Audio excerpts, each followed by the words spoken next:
Great. I'd like to welcome everybody tonight to this recorded Zoom program. Amanda Noonan, who's from the New Hampshire Department of Energy, she's the director of the Consumer Services there, is going to speak about the suppliers. What's happening with my electric bill? I want to know that. Mine's doubled. So thanks, Amanda, for showing up tonight.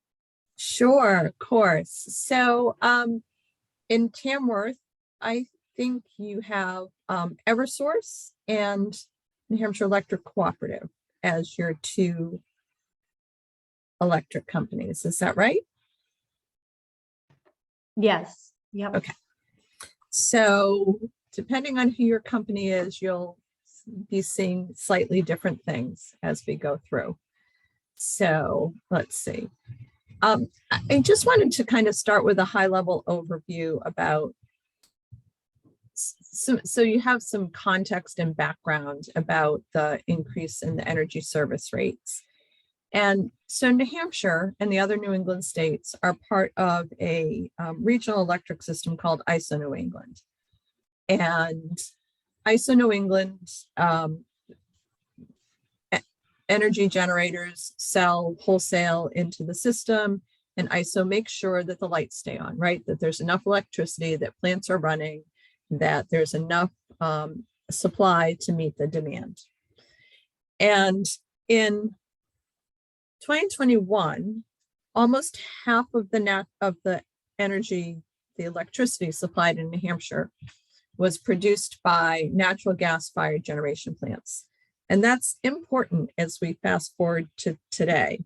And I looked at the ISO. ISO New England has this really handy little app you could put on your phone, and it tells you the resource mix. So today, 62% of the energy that was produced and used that went out into the electric grid in New England was from natural gas-fired generation plants. In the wintertime, that's when we typically see our electricity rates go up. And that's because the natural gas utilities that are providing heat for natural gas customers have locked in that supply. And so there's competing interests, and the generation plants take a back seat in terms of the energy. I mean, the natural gas is locked in for natural gas heating customers, and what's left over is used by the generation plants, and the price of that's higher because there's more demand and fewer resources for natural gas. New England is at the end of a natural gas pipeline, so we do have some constraints in terms of how much natural gas flows into the region. So in July of this year, this is kind of what it looked like at ISO New England. So you can see wholesale, these are wholesale electricity prices. That's what companies like Eversource and, well, not like Eversource, companies like the co-op are looking at when they procure power. They're looking to these wholesale providers. Eversource is also looking to these wholesale providers of electricity. And you can see the gold is the price for wholesale electricity, and the blue is the price for natural gas. And you can see how they move in sync with one another in the month of July. And you can see the high prices on hot days when there's a lot of demand. And this was the resource mix in the whole month. So 62% of the energy was natural gas-fired generation plants. Over the past 2 years, natural gas prices, which were relatively low and stable, have increased and continue to increase. And volatile energy markets worldwide are increasing the pressure, upward pressure on prices. It's not a New Hampshire issue. It's a national issue. It's a global issue. There's uncertainty in supply stemming from the war in Ukraine. And I think, we all hear on the news about the difficulties that Europe is having with natural gas supply. That affects us here in the US, even though we're not getting gas from those regions, but people are transporting liquid natural gas over to areas where they're going to pay more for it. It's a basic business decision. If I have a tanker with liquefied natural gas, I'm going to go to the port that's going to pay me the most money for that liquefied natural gas. And there's also an energy supply crunch as a result of COVID. The producers of natural gas ramped down their production during COVID because demand went down, businesses were shut down. And now as demand starts to ramp back up, they're slowly ramping the supply back up. So we have a supply crunch, of which means the cost of producing electricity, the natural gas used to produce electricity, is pretty expensive these days, and it's putting upward pressure on our electric rates. So, what's different now? We talked about that a little bit. If you're an Eversource customer, you were probably paying about 10 cents a kilowatt hour for your energy supply until August 1. If you were a co-op customer, your rate was probably a little bit less, and then it also went up on August 1. For Eversource, and the co-op is not a rate regulated utility, so it procures its energy for its customers a little bit differently. And no utility owns generation anymore. That's part of some changes that started to occur in the state in the late 1990s with the restructuring of the electric industry. So all the utilities are just delivery companies now. They own the poles and wires, they deliver the electricity to you. And Eversource, Liberty Utilities, and Unitil are rate regulated utilities in the state, and they go out with a competitive bid process twice a year for the electricity that their customers need and use. And Eversource and Liberty have a period of August 1 through January 31, and they went out to the market in early June to procure the energy supply for the 6-month period starting August 1.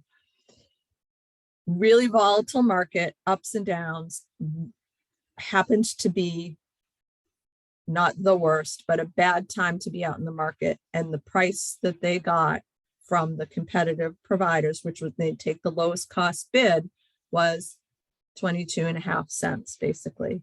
Liberty was in the same ballpark, a little bit less, but still 22 cents.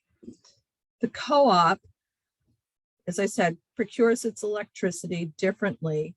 It does a series, instead of 6 months at a time, it does a series of contracts. So it might go out and buy 12 months worth of energy, and then a few months later, 6 months worth of energy. So it's kind of layering and laddering contracts with different prices to provide electricity to its customers. As a result of that strategy, the co-op price on August 1st only went up to 16.98 cents, still considerably higher than where they were, but considerably less than where Liberty and Eversource customers were on August 1. Unitil, which is in the Concord area and the Seacoast area, is on a different schedule for energy supply procurement. And so they'll be going out to market in December, and we certainly anticipate that the rates that they get then are not going to be much different than what folks got this summer. The electricity future market prices don't look too much better than they have been over the past few months. So that's kind of a backdrop on how energy is procured, what the process is. As I said, it's a competitive process. They take the lowest bid to provide service to their customers for a 6-month period. It's a straight pass through of costs to customers. That's true for both Eversource, and co-op customers. So what can you do? We can't really influence the prices because the things that are causing high prices, sorry, we just talked about this one too. The things that are causing high prices are outside of our control. But what can we do as consumers to help reduce our bills each month? So as I mentioned, the utilities, Eversource, and the co-op for Tamworth are basically just delivery companies. They own the poles and the wires, and they deliver the electricity to your house. They restore service when there's a storm and an outage. They are responsive to you about any issues with your service. But there's an energy component to your bill too. And the whole restructuring of the electric industry in the late 1990s, early 2000s was to give consumers the option of buying the energy that they use, the electricity that they use from a competitive supplier. And fast forward 20 some odd years later, you can still do that. You can buy your electricity from a competitive supplier. And in fact, 90% of large commercial and industrial customers have been doing that for 10 or more years. They're big customers. They use a lot of electricity. They're attractive to these suppliers. They're pretty savvy. They know what they need to do. You and I, as residential customers with lower usage, are not as attractive to these competitive suppliers as big commercial and industrial companies are, or customers are. So the migration from utility supplied electric service to a competitively provided electric service has been kind of slow because we're just not as attractive a group to serve. It doesn't mean that there aren't suppliers out there ready to serve residential customers. There just are not as many as there would be perhaps for commercial and industrial price customers, and the prices they offer would be different. Those competitive suppliers register with the New Hampshire Department of Energy. So there's a list on the New Hampshire Department of Energy website of who all those suppliers are. There are some consumer protection requirements. There is no rate regulation. It's a competitive market. They can charge what they want. They can structure their service however they choose. But there are some consumer protection requirements that are focused primarily on disclosure so that we as consumers have all the information that we need to make an informed choice, that the supplier is required to disclose to us all this information in a way that we can understand it, so we can decide whether it's the right choice for us and what a good option might be for us.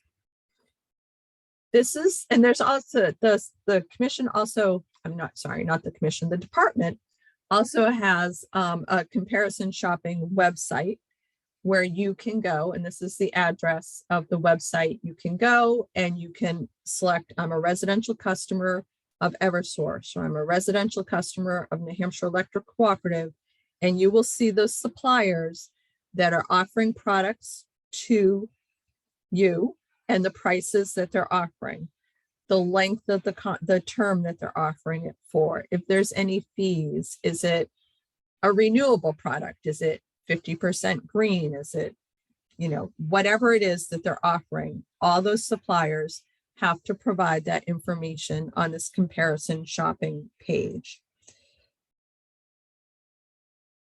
The supplier offerings vary by utility. They might be fixed rate, fixed term, meaning 20 cents for 12 months. They might have an introductory price. They might be a 1 month rate, and then it would be a variable rate. Basically, a 1 month rate is pretty much a variable rate.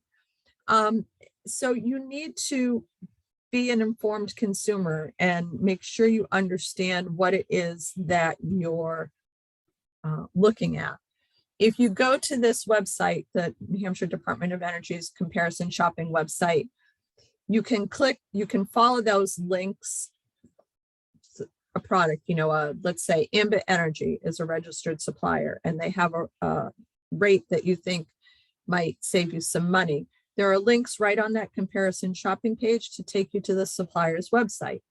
On the website, you can read all the terms and conditions of service, so you know what it is that you're signing up for. It's not a very exciting document, I will tell you that right from the start, but you should read it and understand it and make sure you know what you're signing up for. There is also a disclosure summary, which is kind of a one-page, very consumer-friendly, high-level terms. That's a good place to start, but you should read the disclosure statement as well. Things to consider are, what's the price per kilowatt? Obviously, that's what you're shopping for. If you're an Eversource customer paying 22.566 cents per kilowatt hour for your energy from Eversource, and you see a supplier offering 24 cents, well, you're not going to save any money. If you see a supplier offering 18 cents, you can save some money. But what you need to look at is also the contract term. How long are you signing up for? And if there's a termination fee if you end the contract early. So if you were, for example, to go sign up with a competitive supplier at 18 cents, and it's a 30-month contract term, but there's no termination fee, then there's really no risk to you if in February, the energy service rate from the utility drops below 18 cents. You could leave that supplier and go back to the utility. If the supplier has an early termination fee that's perhaps $10 a month for the remaining months in your contract term, then you have some financial exposure and some risk if you enter into a long-term contract for a rate that you just don't know. So I tell people it's a really personal choice, which sounds odd when you're talking about your utility bill, but you really have to ask yourself if you are willing to pay attention to what's happening, to take perhaps a risk if you enter into a longer term contract with a termination fee. You have to think about how many bills are you going to get? Most suppliers bill through the utilities, some bill separately. Do you want to pay 2 bills a month versus 1 bill a month? For the most part, it's consolidated billing and just one bill a month.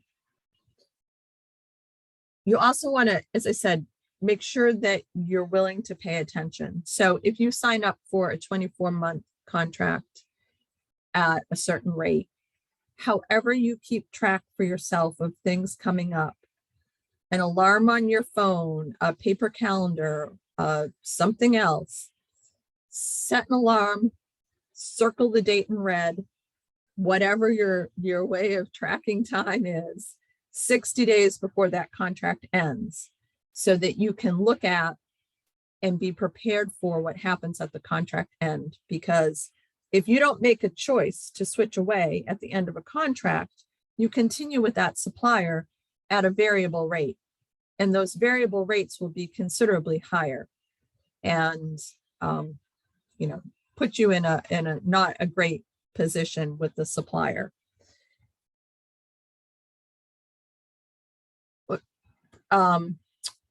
Also on this, if you go to the Department of Energy website, there's an FAQ about competitive energy suppliers. There's a list of things to think about when you're shopping for a supplier, in addition to the list of the suppliers, as well as the shopping website that will provide you with all the products available for your utility, for you as a residential customer or you as a small commercial customer, and the rate that's being offered. So that all of that information is there, and I think helpful for folks as you're trying to figure out what's the best choice for you. So that's one way you can save on your bill. Now, these suppliers are going out into the market and buying this energy as well. And so depending on when they contracted for power, you may see higher rates, you may see lower rates. And it's something that if you were to look tomorrow, for example, and you didn't see a rate that was really going to save you a whole lot of money, I would encourage you to keep checking back. Suppliers have to update their rates on our shopping page no less than once a month and every time they change. So if they were to change their rate next week, they'd have to update the shopping page. If they had just changed their rate on September 1st and there were no changes to their product offerings, they'd update it again on October 1st. So just keep an eye on prices and see if you can find, if you're interested, you can find a price that would save you some money on your bill. Other things you can do, either with choosing a competitive supplier or continuing to buy your energy supply from your local utility. There's a number of programs, assistance programs that are available for income eligible customers. There's the fuel assistance program, the electric assistance program, the emergency rental assistance program, the homeowners assistance fund, neighbor helping neighbor. All of those programs are programs you would apply for through your local community action agency. Project Care is specific for New Hampshire Electric Cooperative. Neighbor helping neighbor is specific for Eversource. So Project Care you would actually apply for through New Hampshire Electric Cooperative. But these are all assistance programs designed to help lower income eligible households that may be struggling with their bills. The New Hampshire Emergency Rental Assistance Program does more than just utility bills, as does the Homeowners Assistance Fund. And the Fuel Assistance Program is for your fuel source. So it could be oil, it could be wood pellets, it could be propane, it could be whatever your primary heating source is. If your primary heating source is electricity, then it would apply to that as well. So there's a number of those programs out there. And as I said, the first 5 are all administered by the community action agencies for the applications. And the electric assistance program is a discount, monthly discount on your bill, so it's ongoing. The others are more one-time credits and benefits towards your accounts. You can also save through energy efficiency and energy conservation. The 4 utilities in New Hampshire, the Co-op, Eversource, Liberty Utilities, and Unitil, all participate in a program called New Hampshire Saves. They have energy efficiency programs available to their customers. They're not necessarily for income eligible customers. They're for every customer who wants to invest in energy efficiency. And the New Hampshire Saves website is kind of the overarching red website for all 4 utilities. On the homepage of that website right now, there's a great list of conservation tips, things that you can do tomorrow, this weekend, to help conserve on the use of electricity, which reduces the kilowatt hour usage and reduces your bill. Energy efficiency programs, sometimes take a little time to get installed, but in the long term, they're the best way to sustainably reduce your bills and keep them lower. There's also budget payment plans.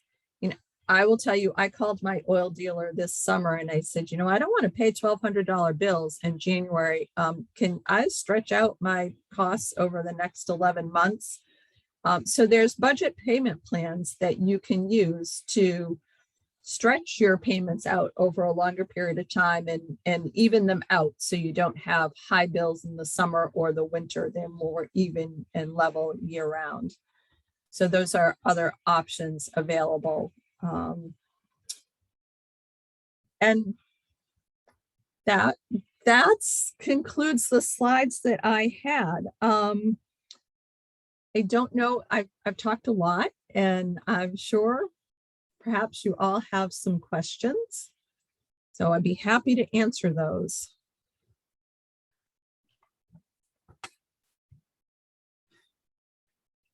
I think people can just unmute themselves unless I need to do that for you, and feel free to ask any questions or type them into the chat.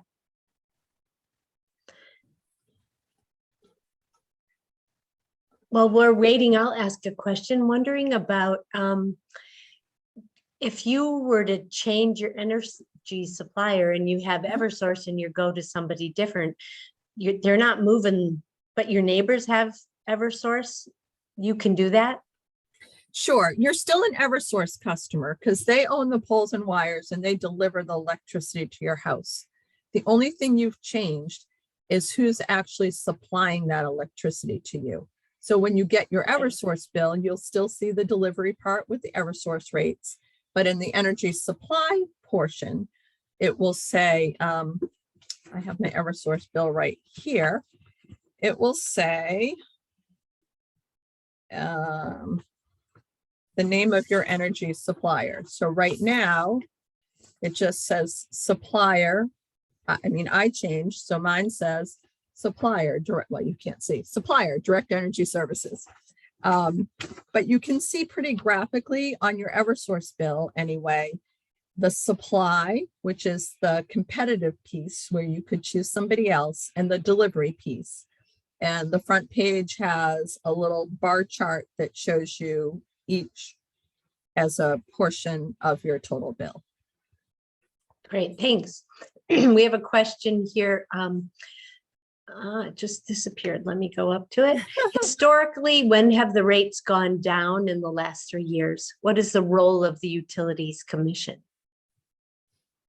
So that's a great question. And if you're talking about energy service rates, which is just part of your bill, they do go up and down. Prior to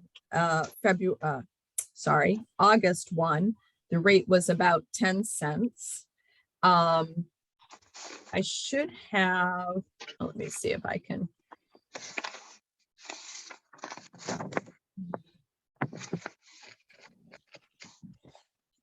There is information on the Department of Energy website that gives you historical rate information for Eversource.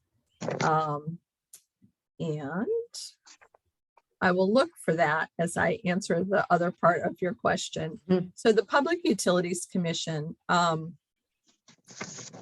is the regulatory entity that it's an economic regulator. It sets the rates for the utilities. The energy service piece, it's a competitive bid and it's a pass-through price. And other than making sure that the utility complied with the process for competitive bidding that the commission established some number of years ago, and that the utility chose the lowest cost bid, the commission approves that energy service rate. When it comes to delivery rates, there are pretty lengthy rate cases and examinations of what the utilities are asking for. Typically, those rates don't go up down because utilities are continually making investments in their infrastructure and improving their system and system reliability. And so their costs do continue to go up over time. But the energy service does track up and down. And I just found that chart. So I can tell you that in January of 2016, which is after Eversource had finally divested itself of all its generation plants, the energy service rate was just under 10 cents. It went up to 10 and 11 cents. It was 11 cents, 11 cents, 11 cents. And then in April of 2018, it went down to 7.9 cents. It went up in August to 9.4 cents. It went down in February 2020 to 8 cents and in August 2020 to 7 cents. So there's a lot of volatility in the energy market and the energy supply piece of the bill. Thank you. We have a question from Mary Chase. Mary, do you want to? Yes, can you hear me? Yes, we can. Okay, I'm looking at my bill and the front of the bill says that my electric supplier is a North American Power. But when I turn the bill over, it says it's ENH Power. And I'm confused. There is a North American Power on the back, but it's only for like 26 cents. So But- Mary, did you change from North American Power to ENH Power? Not that I remember. Okay, so that's what it sounds like to me. Typically, though, you wouldn't see a proration on your bill. Utilities will change your energy supplier on your meter read date. So if you were to sign up today, for example, and your next meter read date was October 5th, on October 5th, the switch would happen to your energy supplier.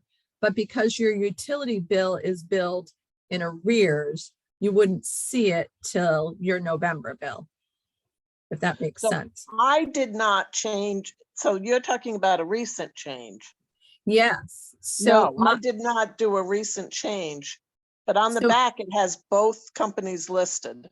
okay, my suggestion to you is that you call the group of folks that work for me in consumer services tomorrow at the Department of Energy, and you Okay. ask them to help you get this sorted out.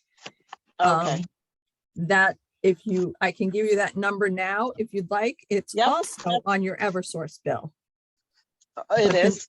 Yep, it will say, there's a paragraph on the second page that says for information or questions regarding your account, please contact Eversource. If it's still unresolved, contact the New Hampshire Department of Energy, and it's the 800-852-3793 number. Okay. All right, I will try that. I did call ENH and they told me that basically everybody's got the same price at the moment. And I did go on to the New Hampshire Gov site. And I did look up the pages you were talking about. But Okay. it's very confusing. It's not easy. So, okay, I'm just gonna share this quickly so we can maybe walk through it. Okay. So this is the comparison shopping website. And to get there, let me go back. So from the main Department of Energy website, under consumers, it says choosing an energy supplier. And then on this page, you'll see the list of suppliers. But over Amanda, excuse me, are you going to share that screen so we see it or not? I'm sorry, I thought I had. That's okay. Technical difficulty. Okay. Let me There you go. now share. There you go. So this is our main page. Under consumers, you go to choosing an energy supplier. And here's where you can find the lists of suppliers. And here's another list of all the suppliers, but here's the shopping website. If you scroll down, here's what I was talking about earlier, what to think about, how to do it, frequently asked questions, and compare energy supply prices, which will again take you to the shopping page. So here's the comparison shopping page. And if you're a residential customer of Eversource, up here is the Eversource information. So this is what you're paying to Eversource. And these are the companies that are offering products to Eversource customers. So this first one, Direct Energy, has a 19.29 cent product offering. And there's no cancellation fee. The rate's good for 26 months. So this is a 26-month contract. But remember, I said if there's no cancellation fee, is 6 months from now, or well, in February, 5 months from now, the Eversource rate drops to 13 cents. You can leave Direct Energy with no cancellation fee and go back to Eversource. This is not the page I was on. Okay, This is a better page. thank you. So this is the Department of Energy website. Okay. Yeah, so that's energy.nh.gov. So, and you can scroll down through and see the prices and the products that are being offered. ENH Power, their rates are not better than Eversource's. This Mega Energy is not better. This North American Power is better. Smart Energy is not. So you need to be a smart shopper and know what it is that you're signing up for. And you'll notice, so like on this one for Zoom, it says cancellation fee, $200. So that's a pretty hefty cancellation fee if you're going to end your contract term early. So you need to take those things into consideration when you're shopping for a supplier. Up here, we're a long way from February, but if this was January and Eversource's February 1 price had already been set for energy service, if you clicked on future utility price, it would show you what that was. So you would know then, I'm paying 22.5 cents now, but oh, look, in February, it's going to be, I'm just going to make it up, 19 cents. So that's really what I should be shopping against. Did that help, Mary? A lot. Okay. Thank you. Thank you. That page is great. I do feel bad for elderly people who have no idea how to do this. I mean, I'm in my 60s, but it's tough. Yeah, and we put this number here, 852-3793. So I know a lot of older people, they're not internet savvy, website savvy. Our number, the New Hampshire Department of Energy Consumer Services group number, is on every utility bill. And so customers can call, and my team is great about walking them through. They'll print out pages and send them to them so they can read them and understand them, walk them through how to find the information if they're familiar with websites and, are connected online.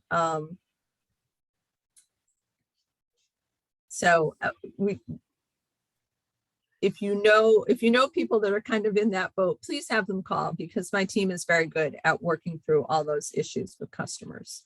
What we don't do is tell people what they should do, because it's not our role. We're happy to provide the information, but as I said, it's really a personal choice and an individual choice. Thanks. We have another question about renewable resources. Do suppliers who provide electricity from renewable sources tend to charge more per kilowatt hour?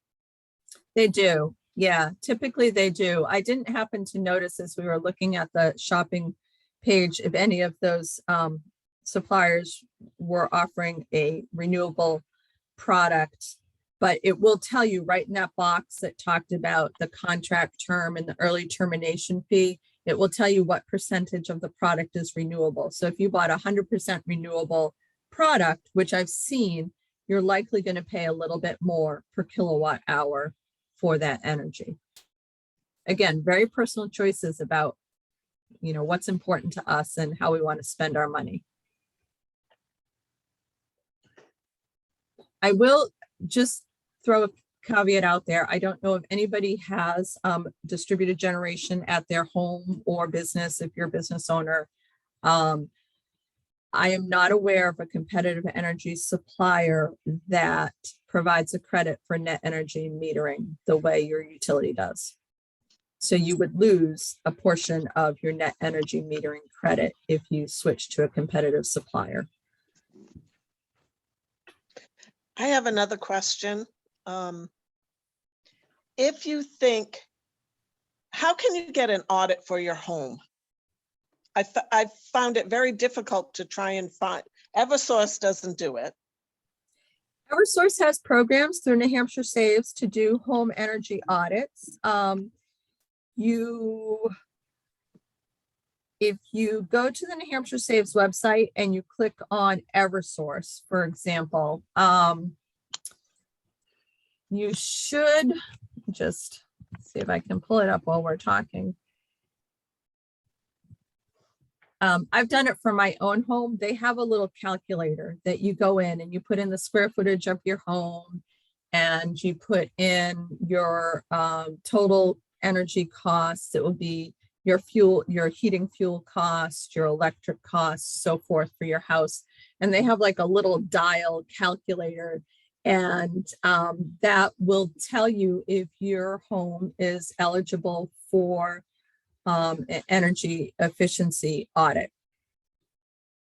So, and all the utilities have those energy efficiency audits. So,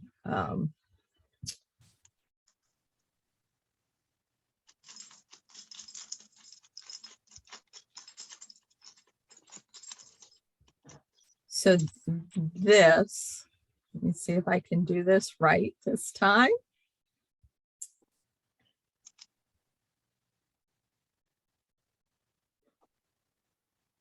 This is from the New Hampshire Saves site. And so to get there, let me go back to the home page. You know, if you scroll down, well, if you go to services and energy audits and weatherization, and then test your home, you fill in your utility, your zip code, the condition square footage, your annual heating source, and you hit calculate, and it's like a kind of a color graded dial. You know, I think green is good and red is bad, and there's a needle that moves back and forth to show you where your house falls and whether you'd be eligible for an energy efficiency audit or whether your home is considered energy efficient. Oh, okay. Yeah. It doesn't mean you can't do more in your home for energy efficiency. It just means that you wouldn't necessarily be eligible for the energy efficiency audit. Okay, great.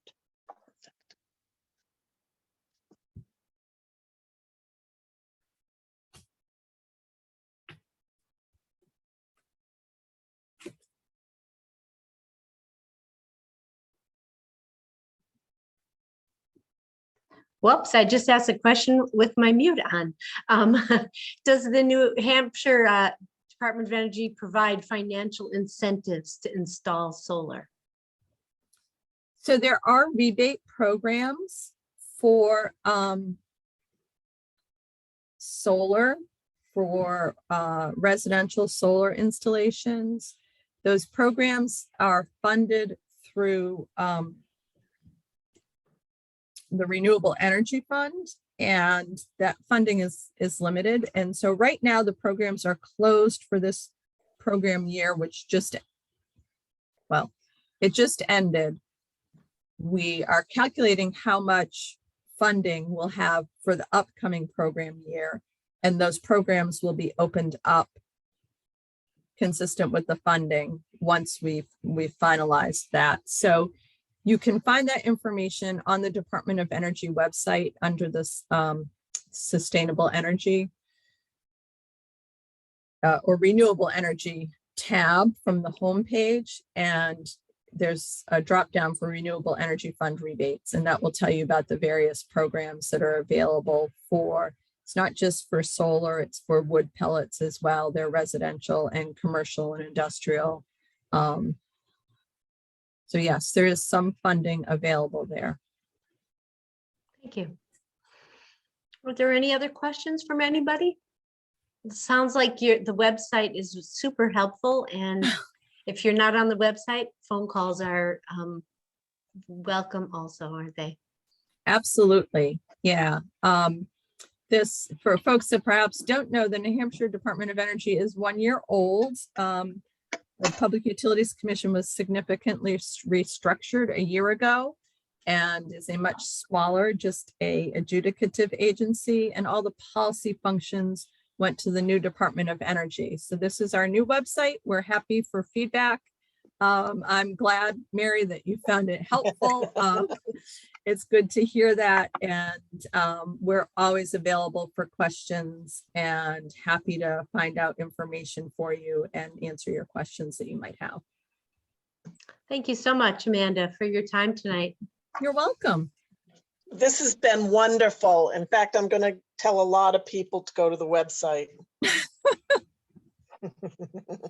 Great. And if you have any questions, I did not put my email address on that PowerPoint, but I think you can send them through the library, or there is on our website a general email address for the Consumer Services Group, and they would get to me that way as well.